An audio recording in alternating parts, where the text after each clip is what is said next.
Так, когда шел на дачу, рыбак ловил. Только открыл 0,5 водочки. Сейчас, походу, рыбак уже отдыхает.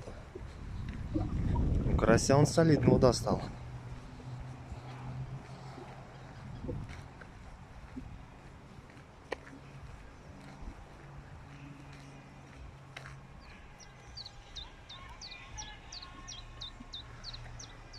Хорошо отдыхают люди.